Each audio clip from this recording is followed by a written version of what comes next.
Concerning me, peeps, what's up? It's me, John DiVillo, the 4-time national champion, and Paul Villarreal, the NBA expert, joining by phone. Incredible, dude! It's Lin time again in the Knicks, and they're playing tonight, and they're doing the whole situation, dude. And this is our preview of tonight's game and what's going on. This is going to be exciting, dude. It's in Madison Square Garden. It's here in New York. The Knicks are hosting the Toronto Raptors, and this is going to be a guard matchup, dude. It's going to be Bayless from Toronto versus Jeremy Lin. And this, Paul, you know, this is going to come down to this whole guard play tonight. I think it's going to be very exciting. What's up with this match tonight?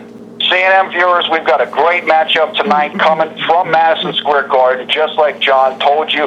And also, this is the first day after Jeremy Lin came and did the press conference with Volvo. They have signed Jeremy Lin. He is their official global endorser, I believe. So it's the first day since that. That's great news. We're happy for Jeremy Lin. We're glad that Volvo chose to go with him. That's a great move, I think, for both parties. Excellent. So it's the first day after that. I am liking, as you said, the point guard matchup is probably going to be one of the keys to this game, and that is Jeremy Lin versus Jared Bayless of the Toronto Raptors. Now, Jared Bayless has been solid, good before, but he's really stepping up lately. His last two games, he's been really off the charts. So those two could decide how this game goes. Also, if you're watching on the Toronto side, you're going to be looking for DeMar DeRozan, their shooting guard. Very good player, scoring well of late. And Toronto also has gotten back their center, Andrea Bargnani, from Italy. So this is not going to be a cakewalk for the Knicks. It's not going to be easy, but Toronto's been on a long road trip. Tonight will be the 7th game of that road trip. They might be, wanting to get home, and, it might be a good time for the Knicks to catch them. But I think that Toronto's going to come at them, especially Bayless is going to come at Lin, and Lin's going to have to step up and show that he's ready to accept the challenge so that the Knicks can win their 4th straight game, their 4th game under Mike Woodson compared to no losses, and so the Knicks can improve to 13-9 in the Jeremy Lin era. Now, here's what I want to know right now. Do you think that this is going to be more of an offensive matchup, or do you think it's going to be more of a defensive matchup? With Coach Woodson, it seems like the Knicks are playing better defense, but, there was maybe some people before, in our personal opinion, first of all, personal opinion only, we're not alleging facts, not casting aspersions, all fair entertainment purpose only, that maybe some people before were saying maybe the Knicks weren't as defensively strong. Do you think it's going to favor more defense or offense tonight? I think it's going to probably be a little bit more defensive-oriented. I know Toronto's not a big-time scoring team. They only score around 91 points per game or so. I agree with what you said. The Knicks have concentrated more on defense under interim head coach Mike Woodson. And I'll tell you one of the reasons for that, viewers, is because Mike Woodson uses more players off the bench. He uses more of a rotation, a bigger rotation, than what former head coach Mike D'Antoni used. And what that means is guys are coming in and playing with more energy. Guys have more energy because they're not playing as long. And he expects them to come in and get after it on defense.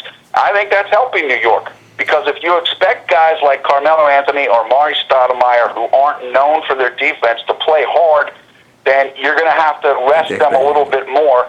And with the Knicks' depth, you can do that. And I think Mike Woodson is committed to that approach. That's good, and I think it sends a message to the team out there, and to all the players. Listen, you need to play hard when you're in there, or you might be riding the pine for a little bit while someone gets in there and does play hard. And so I like that. Now, what about the streak? Do you think the streak here, the new mini streak, right? The Linsanity V2, if you will. Do you feel, in my personal opinion, do you feel like that's going to have any impact in here? In other words, how much momentum does New York have? Does that play into this? And how big of a factor will the crowd be playing off that potential momentum? That's a great question. I think that the streak and the crowd will have a big impact on this because I'm going to tell you the truth. From watching the first game, the last couple games in New York after the coaching change, the crowd was kind of, it's like they almost didn't want to be too happy because I believe that maybe some portion of the crowd felt like they liked D'Antoni and maybe he got forced out and they weren't so happy about it. So even when the Knicks were playing well, the energy wasn't that high. But I think now you're starting to see the energy in the crowd return. They're jumping back on board. Jeremy Lin was great in the last game, really good. Yeah. And so I think that the crowd, I think that New York City in total is ready to jump back on this team's bandwagon full force, and I think that they will be an important fact for the Knicks tonight. That's huge. Now let's talk about that factor right there. Let's talk about Jeremy Lin. The last game that he did, and we covered that, obviously, no question, had the reaction on that. 19 points. Tremendous rebounds, tremendous assists, only 2 turnovers. Do you feel that Jeremy Lin's play is now getting up to the next level? I mean, again, this guy, in my personal opinion, works so hard. He is so smart as a player, comes from Harvard, everything like that, and knowing that he was, not too long ago was riding the pine and was sleeping on his brother's couch. Do you feel like he's been doing the things to take his game up to the next level? Where do you put him right now in his development? Yeah, I put Lin. I think that Lin has taken his game to the next level. Okay. That's probably the easiest way to say it. Yes. I think what happened for Lin the first 2 games under Mike Woodson was that he was still finding his way. Right. I know that Lin, it's been reported anyway, that Lin might not have been thrilled that Mike D'Antoni was gone, but I think now he's feeling comfortable with Mike Woodson. Mike Woodson has come out and said, look, we're keeping Jeremy Lin as a starting point guard. Good. So it's like, I think Jeremy Lin can kind of calm down. He knows his spot is secure for now. Now he can just focus on playing his game. And as you mentioned, now he's starting to get to playing it even better. As I've told people in other videos that we've done on Jeremy Lin, the key for him is the assist-to-turnover ratio. And as you mentioned, in the last game, 6 assists, 2 turnovers, 3-to-1 ratio. That is great. If he can play above a 2.5 to 1, maybe 5 to 2, 5 assists, 2 turnovers ratio, that type of thing, he's going to be in very good shape. He's doing that. I think he will continue to do it. I like where his game is, and I think once you give somebody with the work ethic of Jeremy Lin an offseason to get even better, it's going to be even greater next year. All right, last question here before we wrap it up. What about this chemistry situation? What about Melo, Stoudemire, Lin? How's it all coming together? What about the other people off the bench? I mean, are the main starters sort of gelling more? Is the chemistry there? Is that kind of team concept working? And how does the bench factor into that? Are they stepping up more? How do you see that coming into play tonight?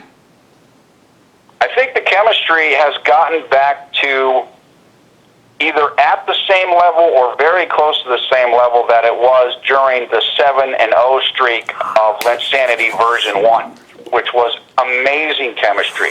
But now you had to include Amare and Carmelo into that chemistry, as well as Baron Davis, and I think that they've been able to do that. I don't know if they're at quite the same level, but if not, they're extremely close, and this is more lasting because now your star players are part of it as well. So I think the chemistry is very good. I think the bench is happy because the bench guys know that they're going to get minutes that they weren't getting under Mike D'Antoni. So I think things are in really, really good shape for New York. They still need to, it can get better, but it's very good. They're still going to have a tough test holding off Milwaukee for the 8th playoff seed and maybe climbing higher, but I think they're in position now to make a serious run to get to the postseason with Jeremy Lin leading the way. I love this. All right, what's your prediction for how this game goes down and how Jeremy Lin does? Do you think that the game is decided early, or do you think it comes right down to the very end of the 4th quarter? Where does this game get decided? What's the pivotal role going to be? And how do you think Jeremy Lin is going to do tonight? Are we going to see Jeremy Lin above 20 points? And where do you think his stats are going to be tonight? I think Lin's going to have his hands full with Jared Bayless. I think that Toronto is going to play, at least start the game better than maybe people would expect them to be, because everybody usually plays well at Madison Square Garden. They know it's the big stage. Huge. That team knows that they're going to have an extra spotlight of them because of the attention on Jeremy Lin. I think it's going to be a decent game through the first half. I'm not sure about the second half, although Toronto's had plenty of rest for this game. I don't know. I think New York will win the game. They could win pulling away because I think they're on a roll and they are ready to climb to another level here. And so I'm looking for maybe a 10 to 12 point Knicks win, maybe a little bit more than that in the 4th quarter. I think Jeremy Lin, I'm not sure exactly how he's going to do tonight. I think he'll play a solid game, but I haven't had a chance to see Jared Bayless enough to know what kind of defense he's going to be able to throw at Jeremy Lin. But I do think Jeremy Lin will play well and help lead the team to victory. I love it. I agree with you. I think the Knicks are going to win this. I think it's going to be a convincing win. I think that Jeremy Lin is going to do very well tonight. I feel like something is happening with this team. It's coming together. I feel like the chemistry's there. Like you said, I feel like the bench people are a little bit more happy because they're getting the minutes. But also, I feel like there is more of an emphasis on defense, which is what they need to do. And I think that, I don't know one way or the other, in my personal opinion, but it just kind of seems to me that's like, okay, you can't blame the coach now. This is what you're dealing with now. And, that the message has gone out that all the players, mellow on down, have to play defense. And I think people are buying into this team concept now. And I think that's showing up on the court. So I think that Jeremy Lin is ready to step it up. And I think it's going to be a great game tonight. That's what we think. What do you think about that? You tell us, all your NBA fans, all the Jeremy Lin fans from all around the world, weigh in right now. Do you think that Jeremy Lin and the Knicks are going to win tonight? How do you think they're going to win tonight? What about the Toronto fans? Do you think they're going to come up? Where's this team at? Is chemistry right? Is Jeremy Lin up to the next level? Tell us all that and more. Give us the comments below. We'll try to answer as many as we can. Please subscribe above. Also, please rate this video up. And also, please share it on your social networking sites. You're watching Conservative New Media. We will see you next time. And also, definitely be sure, because after the game here with the Knicks and Jeremy Lin, we're going to have complete coverage and reaction of that. So you're going to want to stay tuned for that. You're watching Conservative New Media. We will see you next time. Thanks for watching.